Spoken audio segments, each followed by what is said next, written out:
จิตตัดตาลงทำใจให้ว่างนะยังไม่รู้นะหลักว่างนะทำใจให้ว่างก่อนอันนี้ หลวงพี่หลวงน้องเริ่มได้แล้วทำใจให้ว่างตั้งจิตให้ตรงดำรงสติไว้พนมมือขึ้นเมื่อตั้งจิตแล้วน้อมถือขึ้นนะโม3 จบนะนะโมตัสสะภะคะวะโตอะระหะโตสัมมาสัมพุทธัสสะนะโมตัสสะภะคะวะโตอะระหะโตสัมมาสัมพุทธัสสะ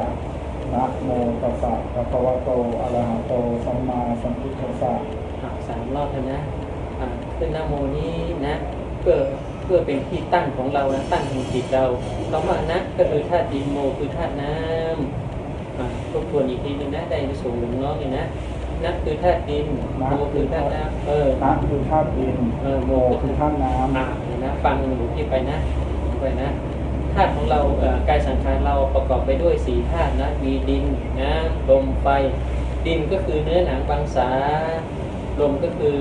อากาศที่เราสูดลมหายใจและมาเลี้ยงกายสังขารเราเนี่ยนะอันในเลือดในปอดในอะไรก็จะมีธาตุลมผสมอยู่ด้วยเลือดก็ยังมีธาตุลมอยู่ด้วยนะนั่นแหละเขาเรียกว่าธาตุลมนะธาตุไฟก็คือควบคุม38 องศาเนี่ยเขาเรียกธาตุไฟนะนั่นแหละแล้วธาตุน้ำนะน้ำก็จะอยู่ในกายสังขารที่เราดื่มกินนี่แหละฉะนั้นน้ำอันประกอบไปด้วยตัวจิต 70% นะสาระสำคัญมากทีนี้ธาตุกายสังขารเราขาดธาตุใดธาตุหนึ่งไม่ได้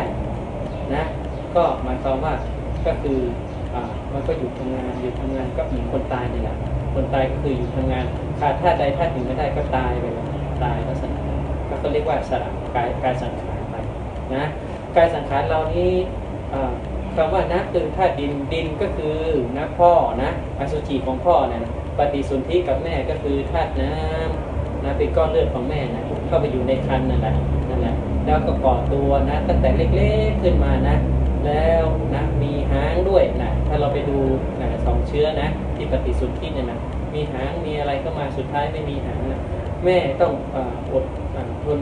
หนาวอดทนนะอดข้าวอดน้ำนะ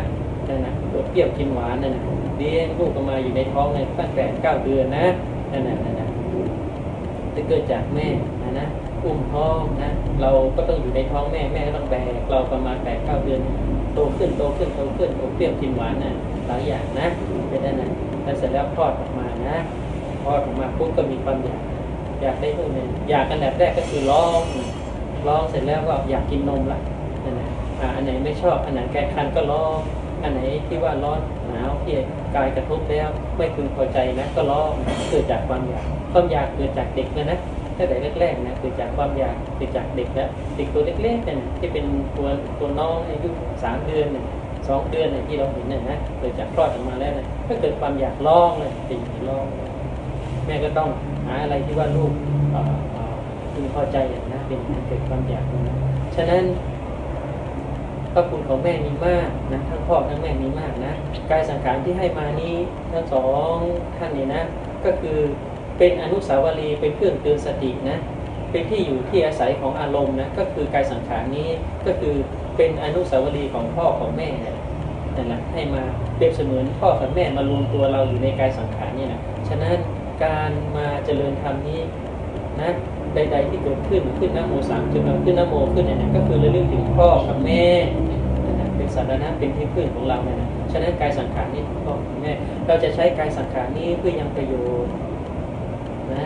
เราจะใช้กายสังขารนี้เพื่อยังประโยชน์ทดแทนบุญคุณของพ่อแม่เราทำชั่วทำดีนะอันนั้นคือแม่กับพ่อรับรู้ด้วยแม่กับพ่อก็ร่วมทำด้วยนะฉะนั้นเราต้องทำดีด้วยกายวาจาใจละชั่วด้วยกายวาจาใจทำจิตให้ผ่องแผ้วนะหมายความว่าเราจะเอากายสังขารนี้เพื่อยังทำความดีให้ถึงพร้อมนะเราความทำดีแล้วอานิสงส์จะถึงพ่อแม่อย่างเช่นนะสมัยโบราณกาลมาแล้วหรือสมัยทางองค์สมเด็จพระสัมมาสัมพุทธเจ้าเล่าว่าพ่อแม่ตกนรกนี่สามารถนะเอาพ่อแม่ขึ้นมาเกิดในบุญมนุษย์ได้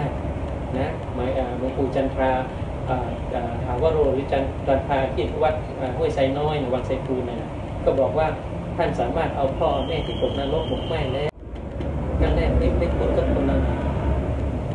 จารณาว่าข้าพเจ้าไม่เกี่ยวข้องแล้วเหลือจิตดวงเดียวถ้ามันเมื่อยล้าก็เปลี่ยนอิริยาบถได้เดี๋ยวมันมาเสพกับทางจิตแล้วเสพทางอารมณ์แล้วมันจะฟุ้งตามความปวดร้าวฟุ้งง่านรำคาญใจเนี่ยปวดนู่นปวดนี่เนี่ยเราก็ต้องทิ้งไปฝืนแล้วอารมณ์ไปเสพแล้วมันจิตไม่ปกติสุขให้จิตมันอิสระเรียกจิตอิสระ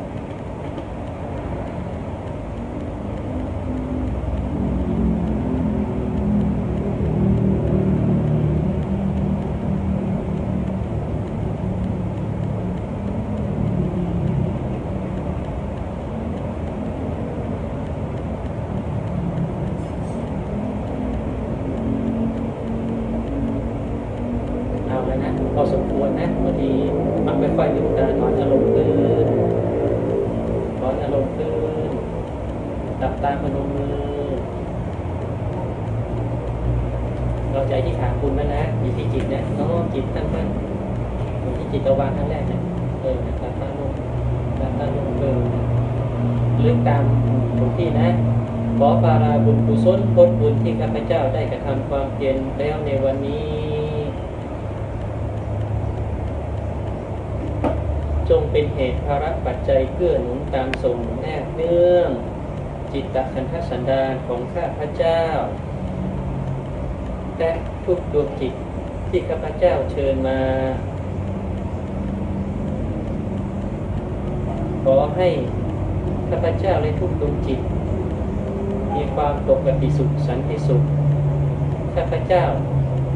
ได้รับเหตุแห่งบุญในการตั้งจิตให้แน่วแน่ในครั้งนี้หรือเรียกว่าสมาธินะข้าพเจ้ามีจิตฟุ้งขอให้ฟุ้งตามข้าพเจ้าข้าพเจ้ามีจิตตั้งมั่นขอให้ตั้งมั่นในเหมือนข้าพเจ้าถ้าสำเร็จเป็นอานิสงส์ผลบุญแล้วไซขอให้ท่านทั้งหลายจงมีส่วนได้เสวยผลบุญเหมือนที่ข้าพเจ้าได้รับทุกประการเถิดอันนี้เรามีแต่ตั้งจิตอย่างนี้ขั้นแรกพิจารณาอย่างนี้นะนี่คือการตั้งมั่นในสมาธิเป็นอุบายในการตั้งมั่นเมื่อตั้งมั่นแล้วจุดประสงค์หนึ่งอันดับแรกก็คือเมื่อตั้งมั่นแล้วเราเอาความตั้งมั่นนี้ไปใช้ในงานกิจของเรากิจคืองานประจำทั่วไปสมมติหลวงน้องมีกายไม่ปกตินะเราก็ตั้งมั่นพิจารณาที่ผ่านมาเราไม่เคยตั้งมั่นจิตมันฟุ้งยิ่งไม่สบายจิตมันฟุ้งกังวลนู่นกังวลนี่ห่วงนู่นห่วงนี่แสลงตรงนู่นตรงนี้ว่าเราจะอยู่ยังไงไปยังไงนั่นแหละเสพอารมณ์ตรงนั้นเป็นประจำเสพแล้วมันก็เสพอีกเสพแล้วก็เสพอีกแล้วเราจะอยู่ยังไงไปยังไงมายังไงมันฟุ้งไงเพราะอะไรเราไม่ได้ฝึกความตั้งมั่นความตั้งมั่นคือตั้งมั่นแล้วปุ๊บเราก็ปัญญามาพิจารณาแต่ปัญญาต้องประกอบไปด้วยนะสัมมาทิฏฐิทำความคิดเห็นให้ถูกต้องที่ผ่านมามิจฉาทิฏฐิเห็นผิดเป็นชอบใช้ปัญญาเราไปเสพอารมณ์อย่างนั้นปรุงแต่งอย่างนั้นปรุงแต่งนั้นมานานเลย30 ปีเลยไม่ยังประโยชน์เลยเราว่ากิจนี้ไม่ควรทำแล้วเรามีกิจไหนที่มันดีกว่านี้เลิศกว่านี้เราก็จะเดินปัญญานั้นฉะนั้นทางนี้เป็นสายเอกสายเดียวเท่านั้นที่ทำให้จิตมันปกติสุขสันติสุขแม้กายสังขารถ้าเราฝึกเพียงพอแล้วจิตควรใช้งานแล้วความตั้งมั่นควรแก่การใช้งานแล้วเราสามารถแบกรับอารมณ์ทุกรูปแบบกายสังขารจะเกิดแบบไหนเรารับได้ทั้งนั้นอย่างเช่นกายสังขารหลงน้องเนี่ยไม่ปกติสุขสามารถแบกรับได้สบายเลยเราต้องอยู่อย่างนี้แต่อย่าไปเอามันตอนนี้เราออกกับมันใช่ไหมมันเขาเรียกคนแบกจิตคนอื่นเฮฮาปาร์ตี้เราทำไมไม่ไปว่าอะไรอย่างนี้ใช่ไหมคนอื่นทำอย่างนู้นได้แต่เราทำไม่ได้คืออัดขัดเกินไปหมดเราไปแสอารมณ์อย่างนั้นคือไปยึดติดเอามาปรุงแต่งอารมณ์เขาเรียกคนแบกจิตฉะนั้นทางสายนี้ก็คือการปล่อยวางเรารู้เราอยู่กับมันเรารู้พิจารณาหลังจากตั้งมั่นแล้วเอาปัญญามาพิจารณาให้มองเห็นตามความเป็นจริงที่เกิดขึ้นและยอมรับความจริงที่มันเกิดขึ้นแล้วความจริงนั้นก็คือธรรมดาคือธรรมะคือธรรมชาติธรรมดาของความเปลี่ยนแปลงก็คือธรรมชาติมันเป็นอย่างนี้กายสังขารมันเป็นอย่างนี้เมื่อแยกอารมณ์ลักษณะนี้ คือไม่คล้องไม่เกี่ยวเฉยๆของมันนั่นแหละเฉยๆคือรู้ดูความเป็นไปดูเหมือนดูหนังดูก็ดูสักว่าดูแค่นั้นไม่ฟุ้งปรุงแต่งก็ดูก็สักเหมือนหนังไหลไปเรื่อยๆอย่างเงี้ยเป็นอย่างนั้นอีกฝากหนึ่งเป็นอย่างนั้นนั่นแหละฉะนั้นได้อย่างหนึ่งตรงนี้ถ้าเมื่อเราพิจารณาว่าวันเวลาผ่านไปบัดที่ท่านอะไรอยู่ก็กิจไหนควรทำหนึ่งก็คือแบบแรกนะ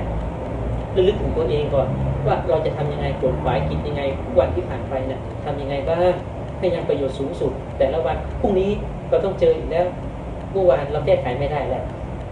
เราต้องอยู่กับปัจจุบันนะและสองก็คือระลึกถึงพ่อแม่นี่หลวงพี่เน้นเรื่องพ่อแม่มากเลยนะเพราะว่าอะไรการสังขารเนี่ยที่ปฏิสนธิระหว่างพ่อแม่กับเราเนี่ยเราพ่อแม่แล้วมันลงที่เราเนี่ยนี่เป็นสัญลักษณ์ของพ่อแม่นะนี่หลวงพี่จะนึกถึงพ่อแม่นี่พ่อแม่ไหมถึงพ่อแม่ร่วมรับดับขันไปแล้วหลายปีนะหลวงพี่นะแต่นี่ก็คือเนี่ยพ่อแม่อยู่กับเราเนี่ยฉะนั้นเราจะกายสังขารทำความดีกายสังขารที่มีอยู่นะเป็นทำความดีเราทำความดีเมื่อไหร่พ่อแม่จะได้ในส่วนผลบุญเหมือนกับเราที่ได้รับทุกประการบางทีนะเราฝึกทำฝึกความตั้งมั่นให้ถึงพร้อมกันน้อมจิตเนี่ยให้ถึงพร้อมนะแค่ไม่ต้องอธิษฐานอะไรเลยทำก็สักว่าทำไปแค่นั้นสมมุติเราให้ทานก็สักว่าให้ทานไปอย่างเงี้ยไม่ต้องอธิษฐานนะโมหรือกรอนน้ำไม่ต้องอันนั้นเพียงอุปกรณ์สำคัญคือลงที่จิตลงที่ใจเนี่ยทำใดๆเกิดแต่เหตุใช่ไหมที่เราฟุ้งปรุงแต่งเนี่ยก็เกิดจากใจเราปรุงแต่งด้วยนั้นไม่ใช่ข้างนอกนี่ข้างในด้วยนั้นนั่นแหละแล้วมาพิจารณาอีกทีนึงหลังจากนั้นเราเมื่อได้หลักอย่างนี้นี่ฟังซ้ำอีกทีนึงนะหลับตาลงนะนั่นหลับตาลงหรือว่าถ้าเราฟุ้งอย่างนั้นเราก็ไม่ได้ล่ะเพราะเราแสลงไปข้างนอกหลับตาลงพิจารณาอย่างนี้พรุ่งนี้เราจะตายแล้วที่อย่างนี้นะลุงน้องนะนี่เขาเรียกว่าเตรียมตัวตายก่อนตายนะเพื่อยังความไม่ประมาทนะเป็นคนอุบายนะไม่ใช่ตัวเองนะเป็นคนอุบายในการพิจารณาทำความดีนะพรุ่งนี้เราจะตายแน่แล้วเรามีเวลาเหลือน้อยแล้วสำคัญที่ใช้เวลานะเราจะใช้เวลาที่เหลืออยู่เนี่ยไปใช้ประโยชน์ยังประโยชน์อะไรสมมุตินะพรุ่งนี้เช้าเราพิจารณาตอนนี้พรุ่งนี้เช้านะตื่นขึ้นมาตอนเช้าเราบอกว่าเรารอดตายแล้ว1 วันแล้วเรารอดตายแล้วนั่นแหละแล้วพรุ่งนี้เราจะตายอย่างแน่แท้เพื่อเป็นกลอุบายในการพิจารณาเพื่อยังความไม่ประมาทนะพรุ่งนี้เราจะตายแน่แท้สมมตินะพรุ่งนี้เช้าตื่นมาแล้วก็เมื่อคืนจะตายแน่แท้เราจะทำความดีแล้วเรามีเวลาเหลือน้อยแล้วสำคัญที่ว่าเราจะใช้เวลาเพื่อยังประโยชน์อะไรตั้งขึ้นนะโม3 จบแล้วนึกถึงพ่อแม่เลยนะตื่นเช้าขึ้นมานะเอาพ่อแม่มาอยู่เป็นประธานอยู่ในหัวจิตหัวใจนะวันนี้ลูกจะขวนขวายทำความดีแล้วลูกจะเชิญเจ้ากรรมในเวรมาเหมือนที่หลวงพี่ว่าเมื่อกี้นะเจ้ากรรมในเวรเอ๋ยอยู่ในหัวตำบลใดนะข้าพเจ้าขอเชิญมาอยู่ในหัวจิตหัวใจข้าพเจ้าจะทำความดีในวันนี้แล้วที่ข้าพเจ้าเคยทุกข์เคยร่วงเนี่ยไล่ไปถึงนะของโลกธาตุสรรพสิ่งทั้งหลายเสร็จแล้วนะบัดนี้ข้าพเจ้าจะสวนขวนขวายในบุญแล้วข้าพเจ้าทำแบบไหนขอให้ท่านรับแบบนั้นข้าพเจ้ารับแบบไหนขอให้ท่านรับแบบนั้นข้าพเจ้ากระทำแบบไหนขอให้ท่านทั้งหลายกระทำเหมือนที่พระเจ้าได้กระทำอย่างนั้นหลังจากเสร็จแล้วถ้าสำเร็จเป็นอานิสงส์ผลบุญนะช่วงเย็นข้าพเจ้าจะแผ่บุญกุศลให้ตั้งจิตอย่างนี้นะเพราะพรุ่งนี้ข้าพเจ้าเหลือเวลาน้อยแล้วข้าพเจ้าจะตายแล้วนี่เป็นอุบายในธรรมนะเพื่อยังความไม่ประมาทให้ถึงพร้อมเสร็จแล้วพิจารณาพร้อมกับปฏิบัตินะคิดพิจารณาคือคิดนะวิธีคิดและปฏิบัติไปด้วยพิจารณาอย่างนี้กิจไหนควรทำกิจไหนไม่ควรทำอันไหนยังประโยชน์อันไหนไม่ยังประโยชน์อันไหนให้คุณอันไหนให้โทษอันไหนควรอันไหนไม่ควรอันไหนต้องเสพอันไหนไม่ต้องเสพเสพทางอารมณ์ทางจิตนี่นะเสพลมทางใจนี่นะอันไหนเป็นความดีอันไหนเป็นความชั่วอารมณ์ไหนที่ควรเสพอารมณ์ไหนไม่ควรเสพพิจารณาอย่างนี้นะเสร็จแล้วหลังจากตั้งมั่นอย่างนั้นขอให้ท่านดำเนินนะและปฏิบัติเหมือนที่ข้าพเจ้าปฏิบัตินะตั้งจิตอย่างนี้เสร็จแล้วหลังจากนั้น ก็เริ่มทำได้นะวิธีทำก็คือนะครับว่าตื่นเช้ามาดูพ่อแม่อันดับแรกนะพ่อแม่เป็นประธานโทรหาพ่อแม่ถ้าหลวงน้องไม่สบายอยู่กับพ่อแม่ก็ แล้วพิจารณาพร้อมกับปฏิบัตินะคิดพิจารณาคือคิดนะวิธีคิดและปฏิบัติไปด้วยพิจารณาอย่างนี้กิจไหนควรทำกิจไหนไม่ควรทำอันไหนยังประโยชน์อันไหนไม่ยังประโยชน์อันไหนให้คุณอันไหนให้โทษอันไหนควรอันไหนไม่ควรอันไหนต้องเสพอันไหนไม่ต้องเสพเสพทางอารมณ์ทางจิตนี่นะเสพลมทางใจนี่นะอันไหนเป็นความดีอันไหนเป็นความชั่วอารมณ์ไหนที่ควรเสพอารมณ์ไหนไม่ควรเสพพิจารณาอย่างนี้นะเสร็จแล้วหลังจากตั้งมั่นอย่างนั้นขอให้ท่านดำเนินนะและปฏิบัติเหมือนที่ข้าพเจ้าปฏิบัตินะตั้งจิตอย่างนี้เสร็จแล้วหลังจากนั้น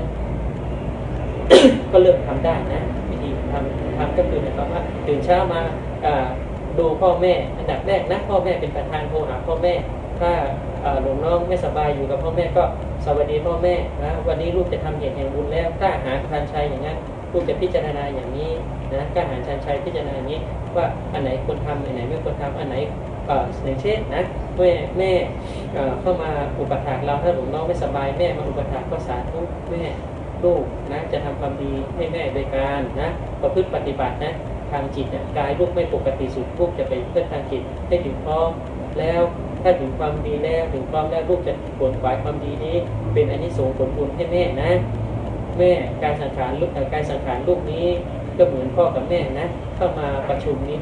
สัพยุตกันนี้เป็นกายสังขารลูกจะใช้กายสังขารที่เหลืออยู่ที่อาจจะไม่เพียงพอไม่ปกติสุขแต่ถือว่าจิตอันประกอบกายสังขารนี้จะทำให้ถึงพร้อมเติมความดีไม่ถึงพร้อมนั่นนะก็พิจารณาอย่างนี้กิจไหนควรทำกิจไหนไม่ควรทำกิจไหนยังประโยชน์กิจไหนไม่ยังประโยชน์นะอันไหนเป็นความดีอันไหนเป็นความชั่วนะอันไหนควรละอันไหนไม่ควรละอันไหนเสพไม่เสพนะเป็นอย่างนั้นนั่นแหละจิตทุกวันนะพิจารณาอย่างนี้ว่าวันเวลาผ่านไปแบบนี้เราทำอะไรอยู่นะเราพิจารณาอย่างนี้ทุกดวงจิตที่เราเชิญมาก็ประชุมเขาก็กระทำพร้อมกับเราเหมือนมีหมู่คณะมีกัลยาณมิตรด้วยและมีผู้มีพระคุณทั้งหลายเป็นสุทธิรักนะมีลูกก็ดีเป็นภรรยาก็มีโยมฝั่งนี้มีภรรยามีลูกนะก็มาอยู่ในหัวจิตหัวใจนั่นนะทำอย่างนี้นะอย่างเช่นนะเขานินทาสรรเสริญกันเนี่ยเพราะว่าการนินทานี่มีนานแล้วโดยเจริญปัญญาอย่างเงี้ยต่อไปเราไม่เสพแล้วเปิดทีวีนานๆดูแล้วมีแต่เรื่องข่าวเรื่องการประท้วงการอะไรที่ไม่ควรเสพอารมณ์ไม่ควรเสพเราก็วางเลยอารมณ์นะเราว่าไม่ควรเสพ